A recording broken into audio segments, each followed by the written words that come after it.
Bismillahirrahmanirrahim. Assalamualaikum warahmatullahi wabarakatuh.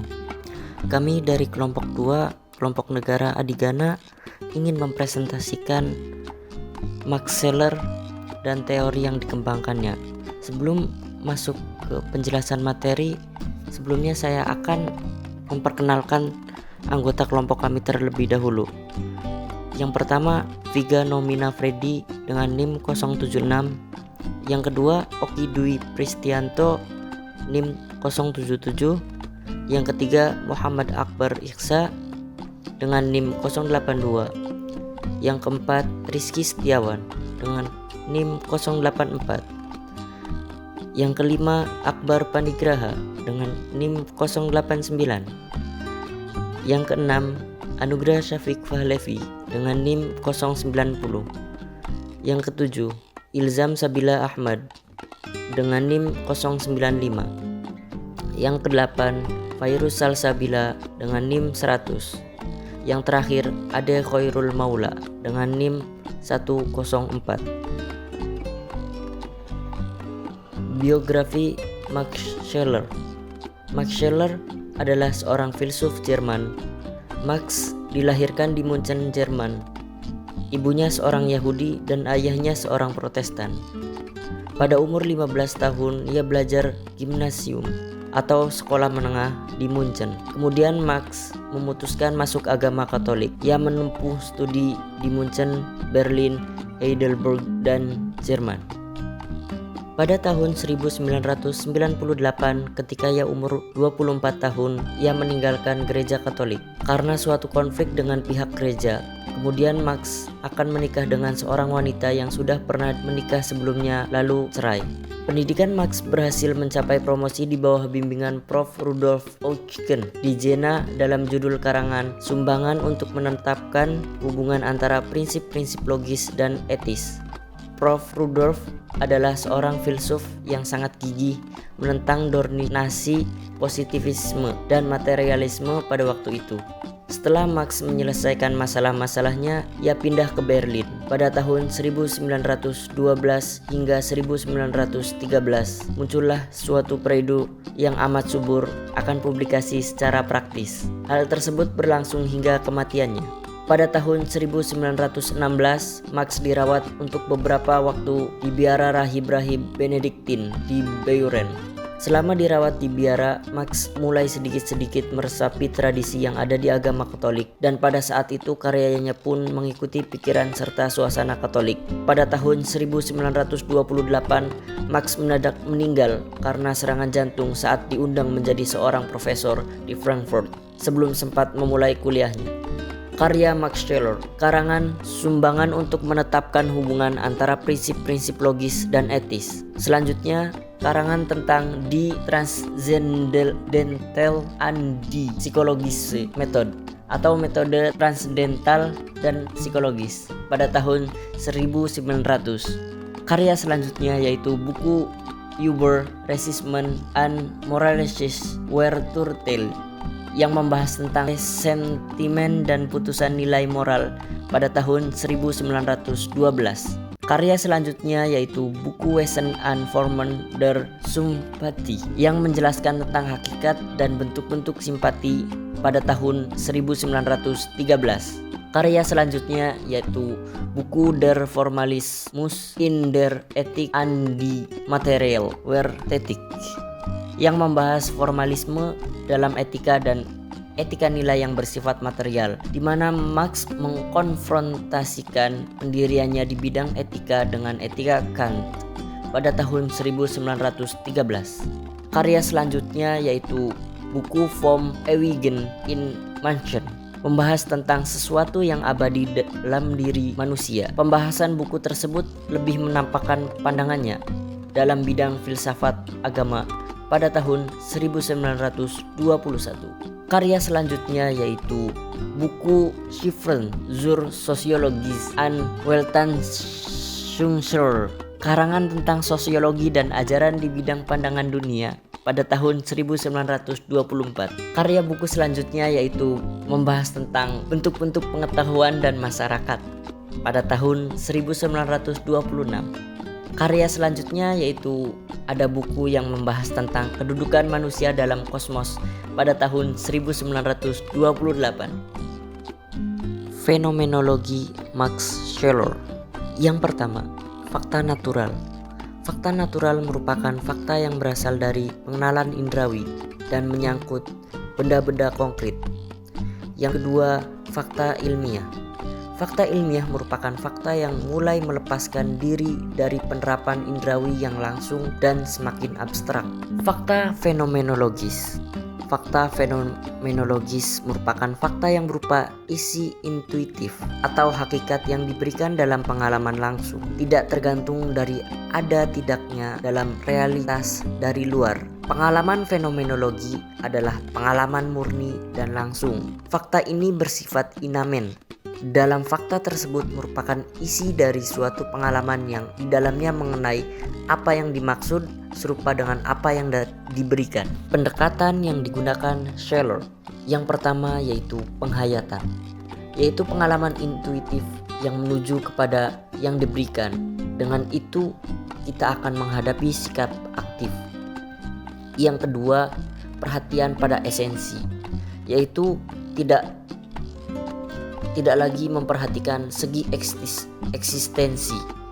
Hal ini merupakan salah satu aspek yang ditunjukkan Husserl sebagai reduksi transendental. Perhatian hubungan antara esensi-esensi. Hubungan tersebut bersifat a priori, diberikan dalam intuisi. Terlepas dari kenyataan, hubungan antar esensi tadi dapat bersifat logis maupun non-logis. Konsep nilai Max Scheler. Etika Max Scheler adalah etika material yang tidak empiris melainkan a priori. Nilai secara esensial ditemukan manusia mendahului pengalaman indrawinya, dan secara a priori ditangkap manusia dari dunia nilai melalui perasaan emosinya. Nilai merupakan suatu kualitas yang tidak terganggu oleh pembawanya. Nilai juga merupakan kualitas a priori yang tidak terganggu pada reaksi orang terhadap kualitas tersebut. Keberadaan nilai juga tidak bergantung pada pemahaman subjek. Masih banyak nilai yang belum bisa dirasakan oleh siapapun, sehingga nilai tidak tergantung pada kemampuan manusia untuk menangkap dan merasakan. Konsep nilai menurut Max Scheler terbagi menjadi dua. Yang pertama, kualitas nilai, dan yang kedua, kualitas indrawi. Max Scheler mendefinisikan nilai sebagai suatu kualitas yang tidak tergantung pada pembawanya. Kualitas a priori yang telah dirasakan manusia tanpa melalui pengalaman indrawinya terlebih dahulu. Tidak tergantung kualitas tersebut tidak hanya pada objek yang ada di dunia ini. Misalnya lukisan patung, tindakan manusia, dan lain sebagainya. Melainkan juga tidak tergantung pada reaksi kita terhadap benda dan nilai. Komparasi nilai Max Scheler. Yang pertama, nilai dan objek bernilai. Barang atau objek yang baik pada hakikatnya adalah objek yang bernilai. Objek harus dibedakan dengan nilai itu sendiri. Yang kedua, nilai positif dan nilai negatif. Semua nilai tidak terlepas atau berada dalam dua kelompok nilai, yaitu positif dan negatif. Semua kewajiban harus memiliki dasar dalam nilai. Nilai positif merupakan nilai yang harus ada dan terwujud dalam realitas kehidupan. Sedangkan nilai negatif adalah nilai yang harus tidak ada dan tidak terwujud dalam realitas kehidupan. Yang ketiga, nilai pribadi dan nilai barang. Pada dasarnya terdapat dua nilai yang melekat pada pribadi manusia, yaitu nilai pribadi dan nilai keutamaan. Nilai pribadi tentu saja berkaitan dengan pribadi dan sama sekali tidak ada perantara. Hanya pribadi yang dapat melihat nilai moral baik atau jahat. Nilai pribadi terletak dan membentuk esensi pada pribadi tersebut. Hierarki nilai Max Scheler. Yang pertama, nilai kesenangan dan nilai kegunaan. Max Scheler menyebutkan nilai-nilai kesenangan berada pada tingkat yang paling rendah. Tingkatan ini berkaitan dengan fungsi dari perasaan indrawi, yaitu rasa nikmat dan rasa sakit atau pedih. Yang kedua, nilai vitalitas atau nilai kehidupan. Max Scheler menyebutkan nilai vitalitas berada di tingkatan selanjutnya setelah nilai kesenangan. Nilai vitalitas terdiri dari nilai-nilai rasa kehidupan yang meliputi luhur, halus, lembut, dan kasar. Nilai yang mencakup dalam tingkatan ini merupakan kesejahteraan pada umumnya. Selanjutnya, nilai-nilai spiritual. Menurut Max Scheler, dalam bukunya, nilai spiritual berada pada tingkatan ketiga. Nilai spiritual memiliki sifat yang tidak tergantung pada keseluruhan lingkungan badaniah serta lingkungan alam sekitar. Yang selanjutnya yaitu nilai-nilai kesucian dan keprofanan. Max Scheler menyebutkan pada bukunya, nilai kesucian menempati posisi tertinggi dalam hierarki nilai. Nilai kesucian hanya tampak pada kita sebagai objek absolut. Tingkat kesucian ini tidak tergantung pada perbedaan waktu dan perbedaan orang yang membawanya. Sekian presentasi dari kelompok kami, kurang dan lebihnya mohon maaf. Wallahul muwaffiq ila aqwamit thoriq. Wassalamualaikum warahmatullahi wabarakatuh.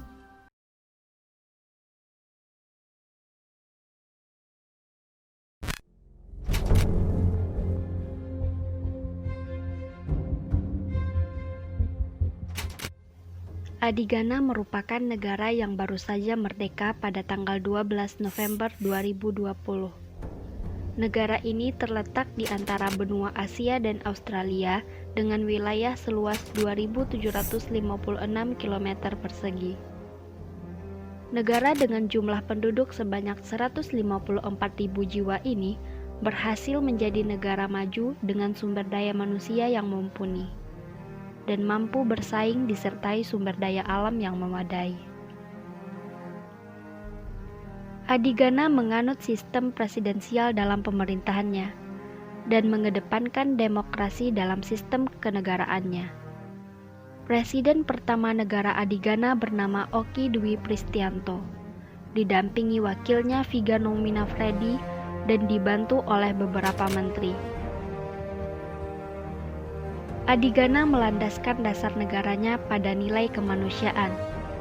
Dengan menanamkan pemahaman akan nilai, diharapkan masyarakat Adigana dapat saling menghargai, mengapresiasi, dan memberi dorongan satu sama lain, sehingga Adigana dapat mencapai tujuannya sebagai negara maju dan bangsa yang unggul, sesuai dengan makna dari nama Adigana, bangsa atau golongan unggul.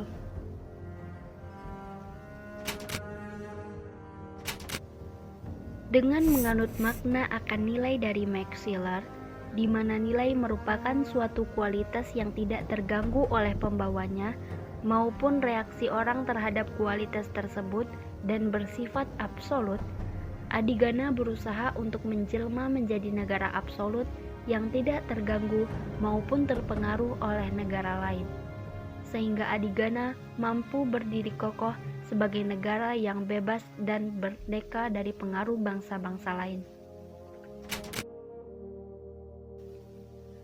Lambang atau simbol negara Adigana adalah perpaduan antara roda dan kancil.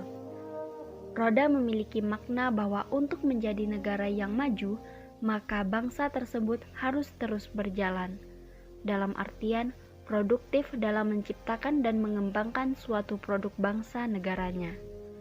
Sedangkan kancil memiliki sifat sopan, ramah, dan juga memiliki kecerdasan.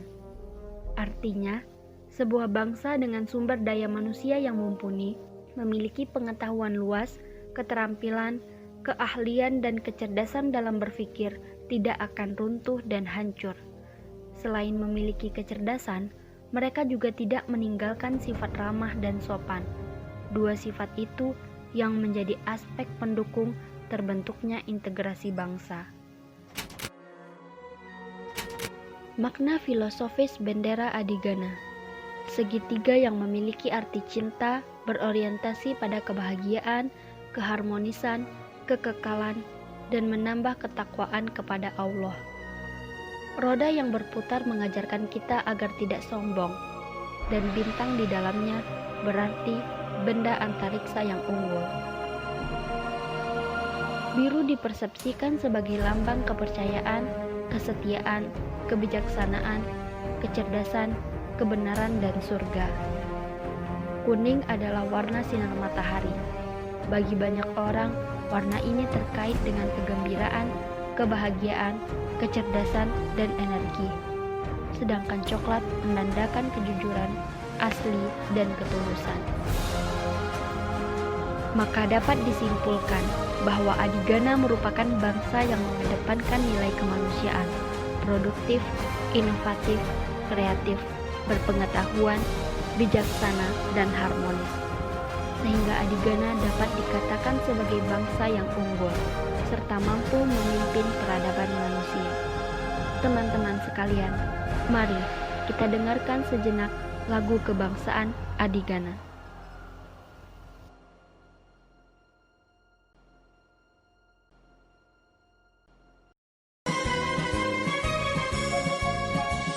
Satu hati di